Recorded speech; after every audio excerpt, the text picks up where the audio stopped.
Before World War II, engineers believed progress meant more power. Radios became stronger, radars became more sensitive, amplifiers became more powerful. But the results were not what they expected. As systems were pushed harder, they became unstable. Noise increased, distortion multiplied. Feedback spiraled out of control. The very technology meant to improve communication began to destroy it. This was not a problem of materials. It was not a manufacturing flaw. It was a fundamental limitation engineers did not yet understand.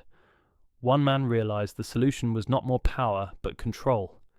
He introduced a principle that made modern communications stable, scalable, and usable under wartime conditions. His name was Harold S. Black. Harold Stephen Black was born in 1898 in the United States. He grew up in an American industrial environment during a period when electrical technology was rapidly expanding. His background was not military, and there is no evidence of a family legacy in cryptography or intelligence. His early exposure was instead shaped by the growing presence of electrical systems in everyday life: telephony, power networks, and radio. Black showed an early aptitude for technical subjects and pursued formal studies in electrical engineering. He attended Worcester Polytechnic Institute, WPI, one of the leading American engineering schools at the time, known for its emphasis on applied engineering rather than pure theory.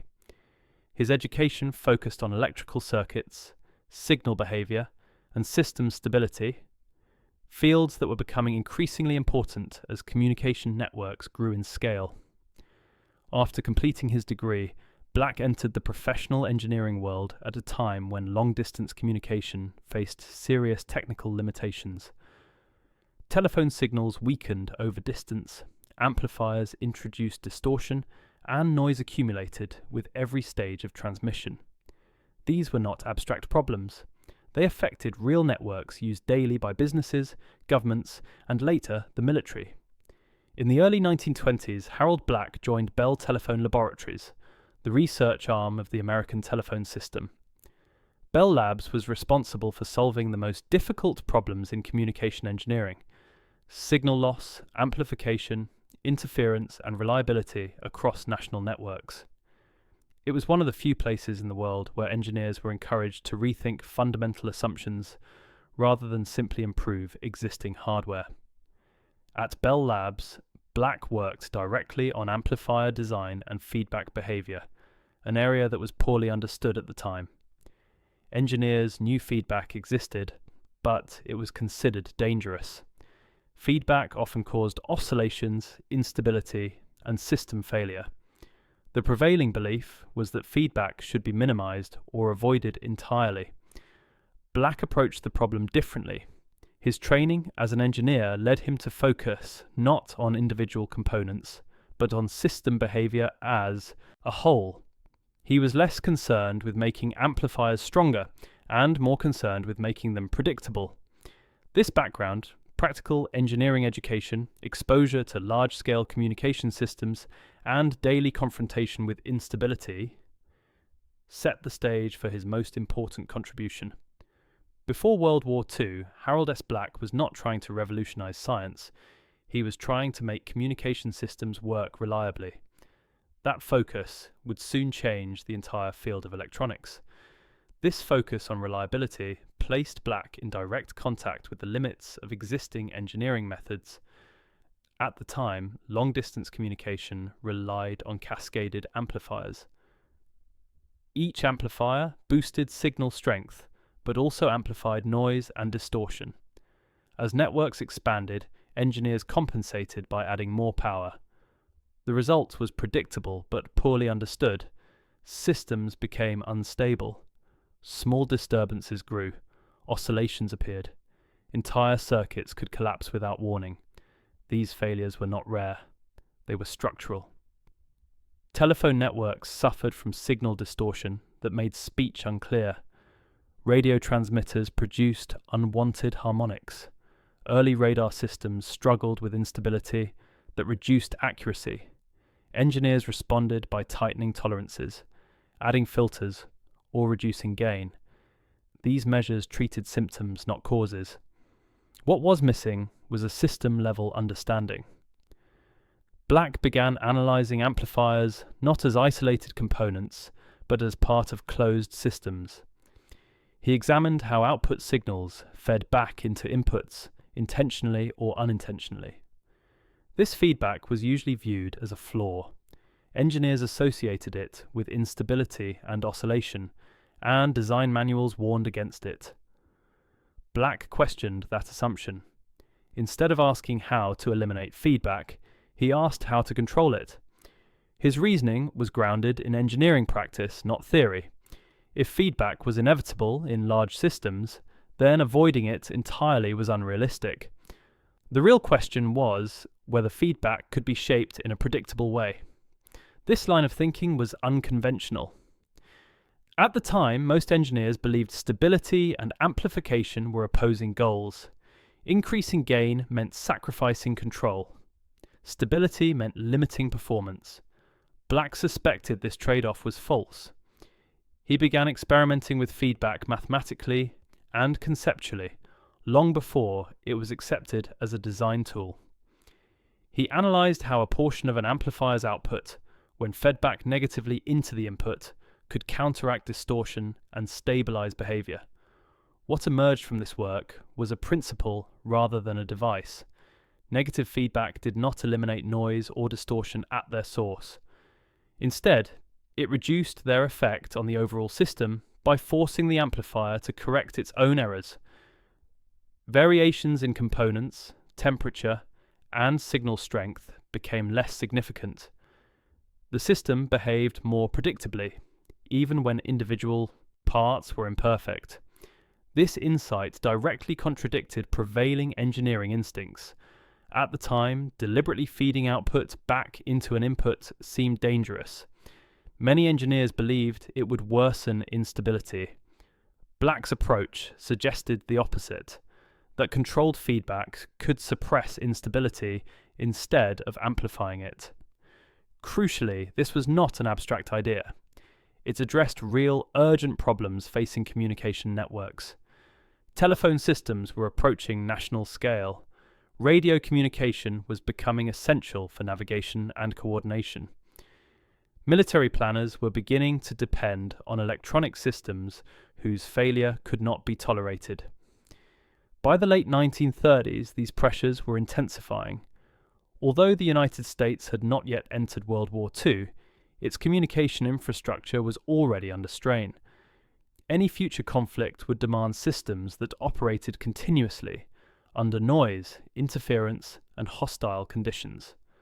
Unstable amplifiers were not merely inconvenient, they were unacceptable.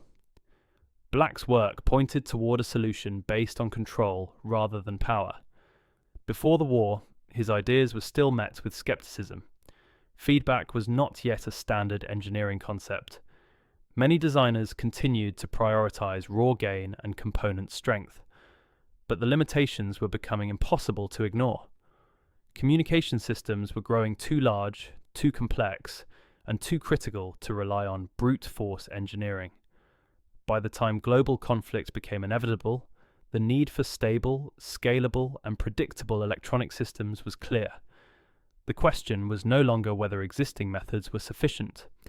It was whether engineers could rethink the foundations of electronic design fast enough. Harold S. Black had already begun doing exactly that. During World War II, communication systems were being pushed far beyond their original design limits. Radios transmitted farther.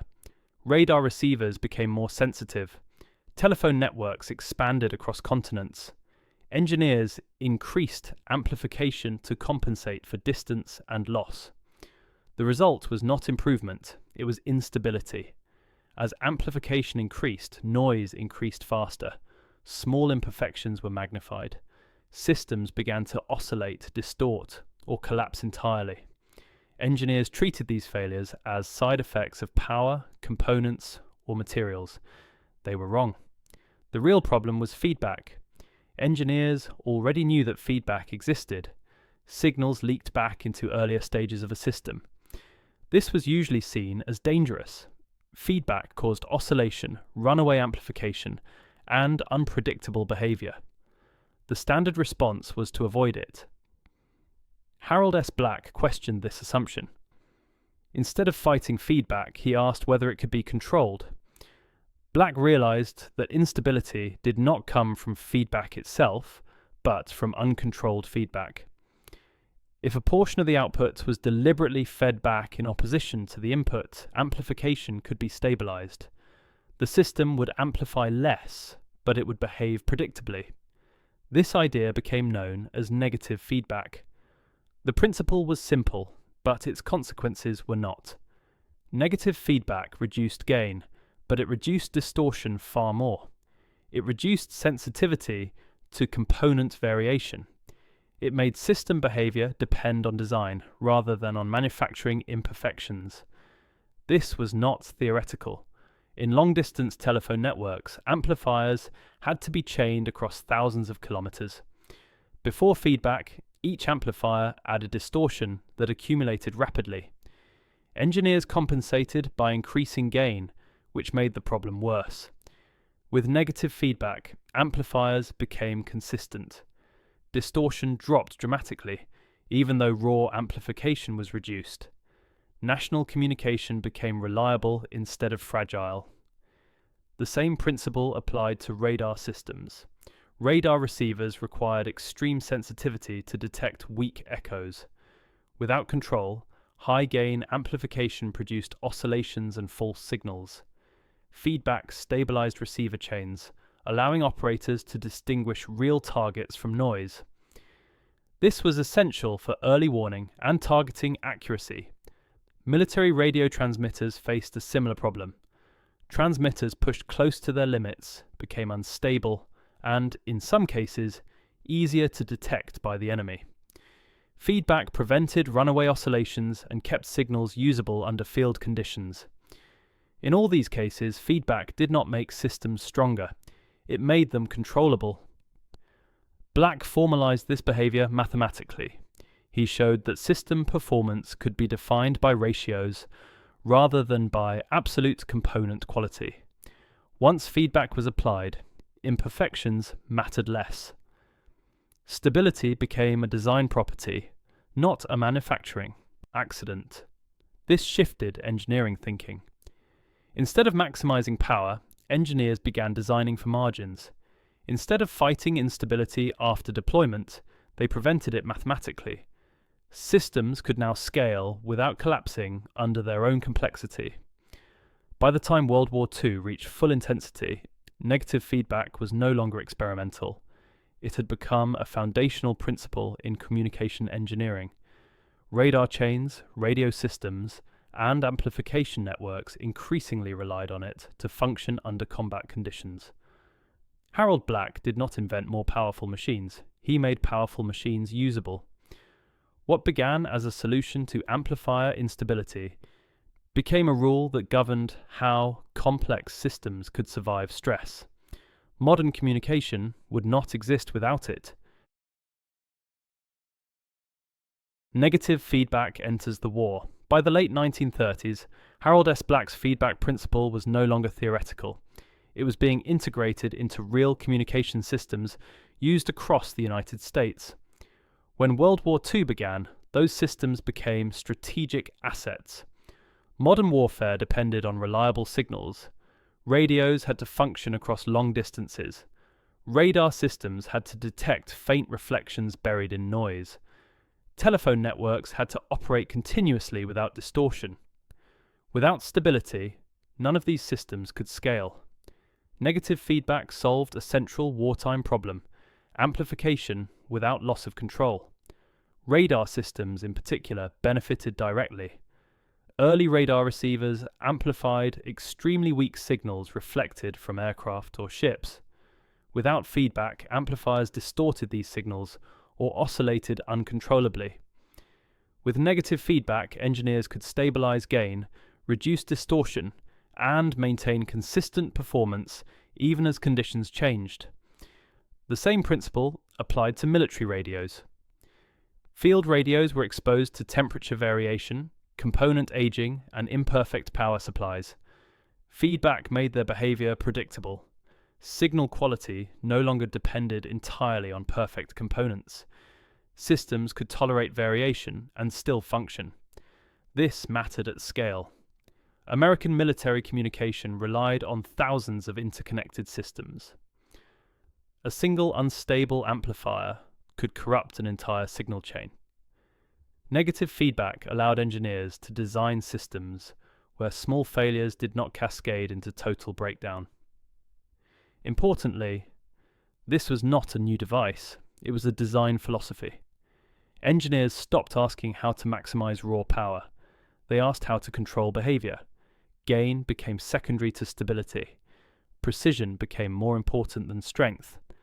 By the early years of the war, negative feedback was standard practice in military electronics.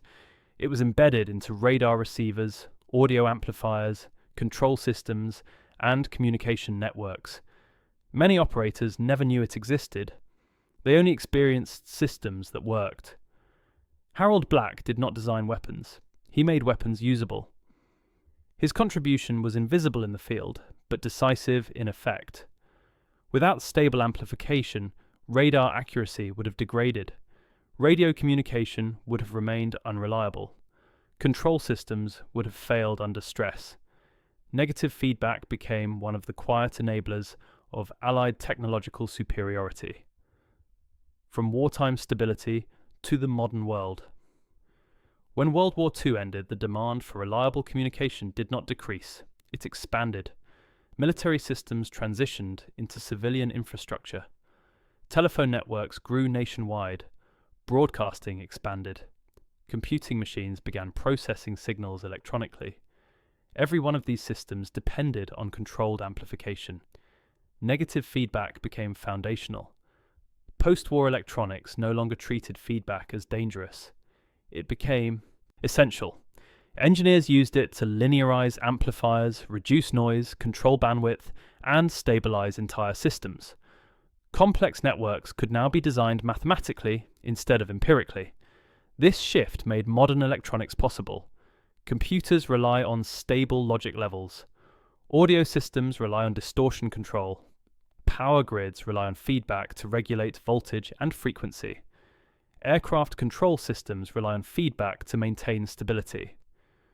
None of these systems could function reliably without the principle Black introduced. Harold Black's idea scaled effortlessly into the transistor age. When vacuum tubes were replaced by transistors, feedback remained. When analog systems gave way to digital ones, feedback remained. The hardware changed, the principle did not. Unlike many wartime innovations, negative feedback did not become obsolete. It became universal. Black himself did not seek recognition.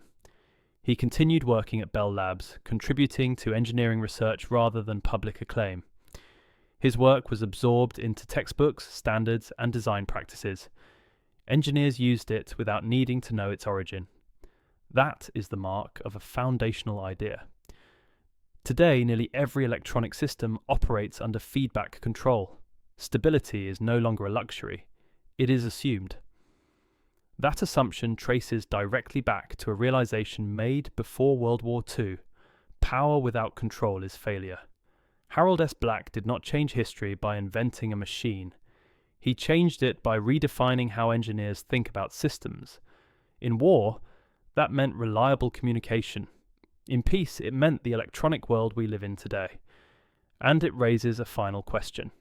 How many technologies around us feel inevitable, simply because we no longer remember the instability they once faced?